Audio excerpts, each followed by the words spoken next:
Halo guys, balik lagi ke channel Bahas MU ya. Ini gue baru bangun ya, belum mandi. Tapi karena masih keinget save Onana tadi malam, jadi gue semangat buat videonya. Jadi kita mau bahas pertandingan UCL ya tadi malam, dan terkhusus untuk MU lawan Copenhagen. Kita bahas skor tim lain dulu, kayak Arsenal menang 2-1 lawan Sevilla, terus Lens imbang lawan PSV sehingga Arsenal dipuncuk ya dengan 6 poin, Lens 5 poin, Sevilla dan PSV masing-masing 2 poin. Dan seperti biasa Sevilla itu kalau di Liga Champions ya ngincernya posisi 3 buat main di Europa League, habis itu main jago terus juara. Terus ada pertandingan lainnya, Real Madrid menang 2-1 lawan Sporting Braga. Bellingham lagi-lagi ngegolin, udah 13 gol, 11 gol 3 assist dia dari 13 match ya, luar biasa.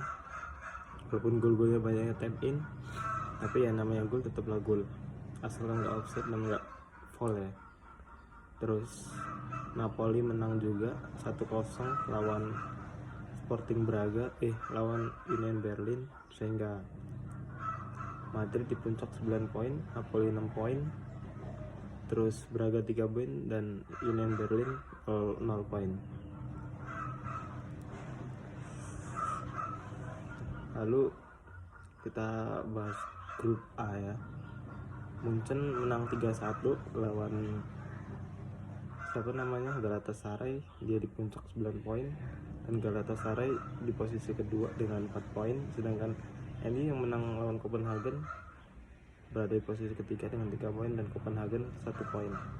Nah, ini masih seru di grup A, kecuali Bayern Munchen ya. Bayern Munchen pasti lolos, maka perebutannya itu adalah posisi runner up dan zona Europa League ya, peringkat 3 ya. Ini masih terbuka untuk 3 tim. Kita bahas MU dan Copenhagen sekarang ya. Dari line up seperti biasa, Onana masih dipercaya, dan di back sendiri ada Rafael Varane dan Harry Maguire, di kiri ada Reguilon, kanan Diogo Dalot, di tengah ada Amrabat dan McTominay,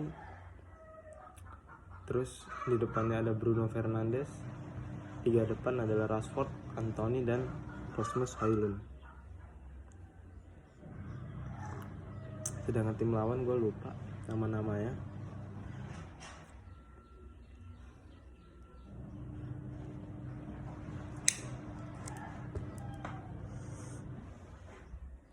Kita mulai dari jalannya babak pertama ya. Jalan babak pertama itu ya sangat-sangat membosankan ya, kecuali untuk serangan-serangan balik dari Copenhagen itu menghantam Mistar sekali dan save Onana sekali ya.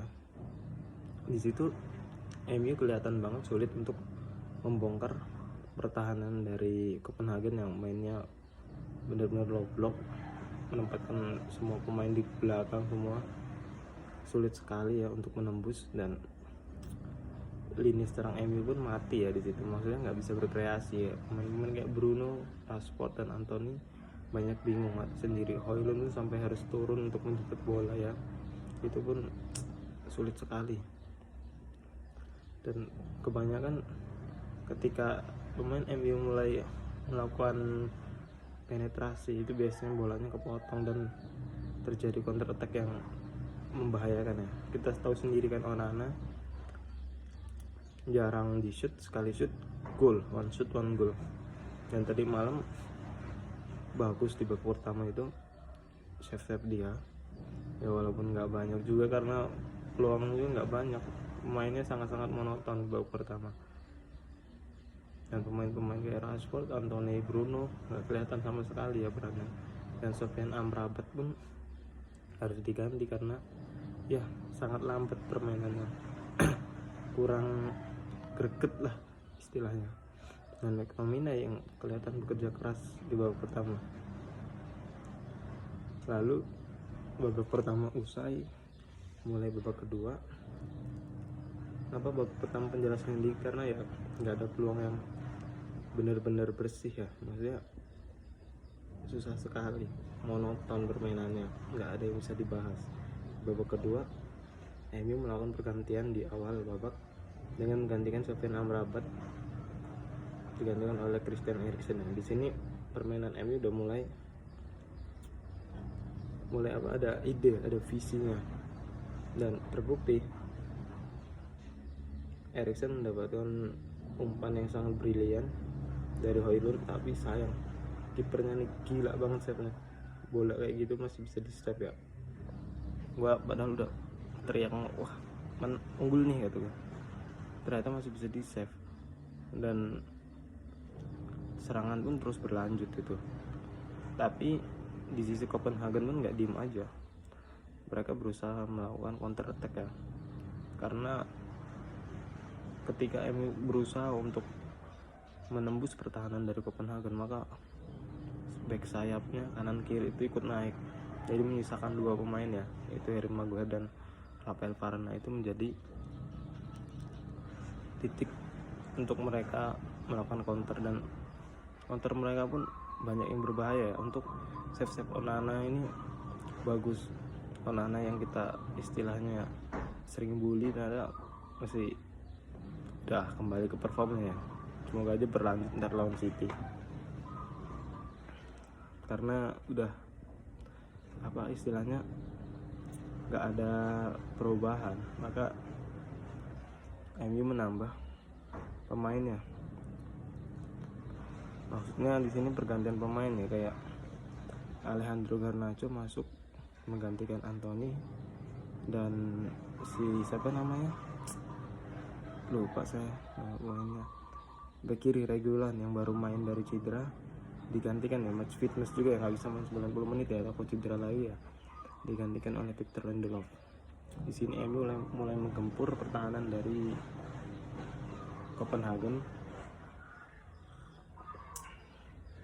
namun masih sulit, dan Copenhagen pun nggak hanya mengandalkan counter, mereka pun kadang sempat menguasai pertandingan ya untuk mencari gol-gol ya. Tahu sendiri back-back MU ini panikan semua, sulit banget untuk tenang. Nah di situ banyak banget peluang counter MU yang harusnya menjadi gol, tapi kembali ya putusan atau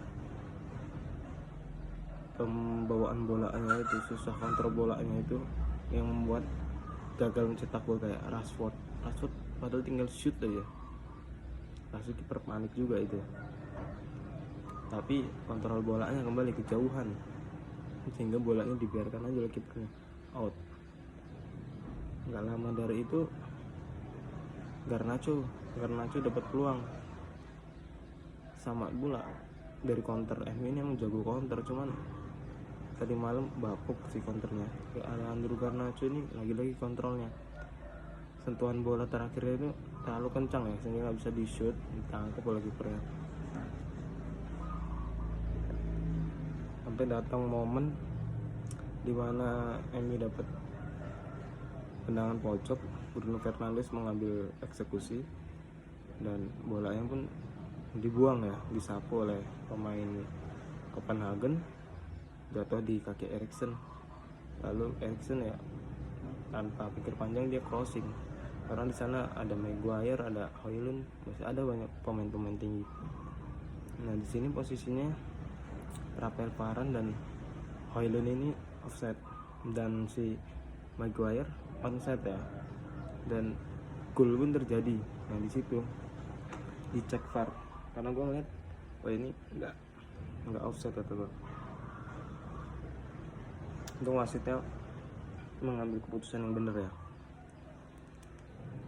Kalau sekarang kan posisi offside ditentukan oleh pemain yang megang bola, maksudnya ya kena bola ya, nggak terlibat gol ya enggak. Dan akhirnya menit 72 MU unggul 1-0 lewat tandukan Harry Maguire. Nah di situ MU terus menekan, tapi ya Copenhagen kembali, mereka berjuang untuk menyamakan kedudukan, tapi nggak ada gol sampai menit 90 plus 4, dimana kiper Copenhagen pun udah maju. Di sana terjadi tendangan pojok Nah di situ terjadi kemelut yang mau disundul oleh pemain Copenhagen ya. Terus McTominay menyapu bolanya. Menurut gue itu ya emang pelanggaran, tapi kalau karena mengangkat kaki terlalu tinggi, tapi itu nggak kena palanya. Dan apa namanya, itu pun kakinya McTominay pun kena bola ya, bukan kena palanya ya. Berarti ya nggak pelanggaran dong. Cuman gue nggak tahu sih aturannya sekarang ini gimana, karena MU terlalu banyak dikasih penalti, yaitu penalti oleh lawannya.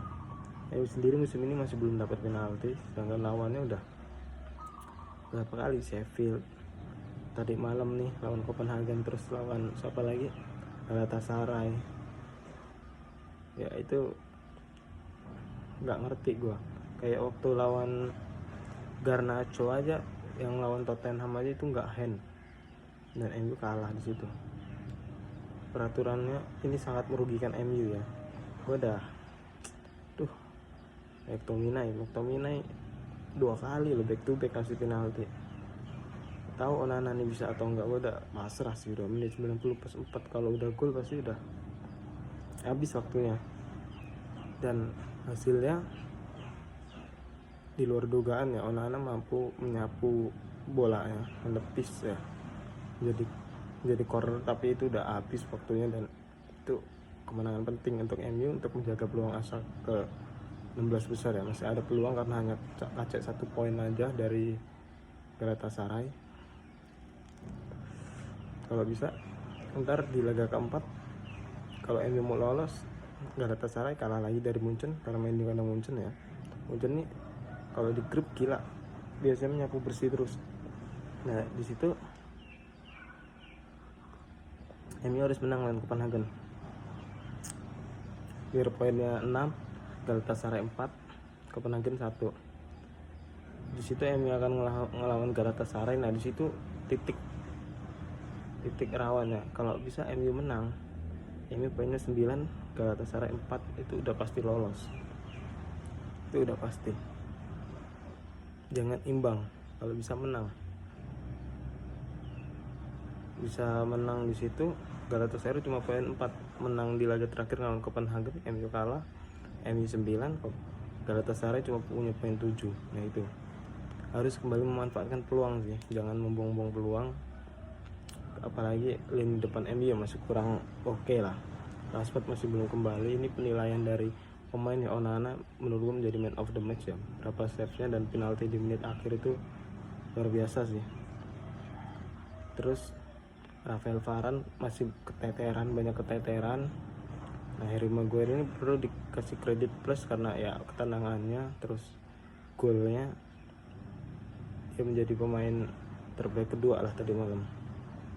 Reguilon yang sembuh dari cedera pun it's okay. Dalot pun bagus juga. Cuman di lini tengahnya Amrabat masih kurang ya, masih kedodoran ya, masih telat untuk mengumpan. McTominay ya so-so lah. Dia punya kerja keras tapi menghadiahi penalti lawan. Menurut gua pemain ini harus lebih tenang lagi. Bruno lagi-lagi bermain jelek. Rashford jelek. Anthony jelek. Terus Højlund ya, dia susah banget dikawal banget. Supply ke dia pun sedikit banget, jadi gue nggak bisa nilai dia karena dia juga susah melepaskan ini dari pemain Copenhagen ya. Dia sempat 1 kali mencari bola dan itu di crossing, dan dia kurang tenang aja ya, dia nggak melihat pemain-pemain kawan-kawannya yang lain ya, jadi umpannya ya udah gitu aja. Terus untuk pergantian pemainnya, Lindelof bermain bagus tadi malam. Kita lihat save krusialnya ya. Terus ada siapa namanya, Eriksen main bagus. Terus ada Garnacho ya, Garnacho nggak banget pengambil peluangan tadi malam. Terus ada Martial ya, cuma lari-lari doang karena emang menitnya sisa berapa menit gitu. Terus siapa lagi, mungkin itu aja sih. Dan MU harus banyak berkembang lagi ya, karena setelah ini akan menghadapi Manchester City yang ada di posisi 2. Mereka emang nggak lagi baik-baik saja, tapi kembalinya Rodri itu bisa menambah pertahanan mereka, penyerangan mereka, lini tengah mereka. Dan MU yang masih mainnya kayak gini aja gua nggak tahu bisa atau enggak lawan City. Intinya ya ketenangan, manfaatkan peluang yang ada, cara mengambil keputusan yang baik, itu akan membuat kita meraih poin yang lebih maksimal ya. Oke, terima kasih, itu saja. Kembali lagi ke channel Bincang Olahraga.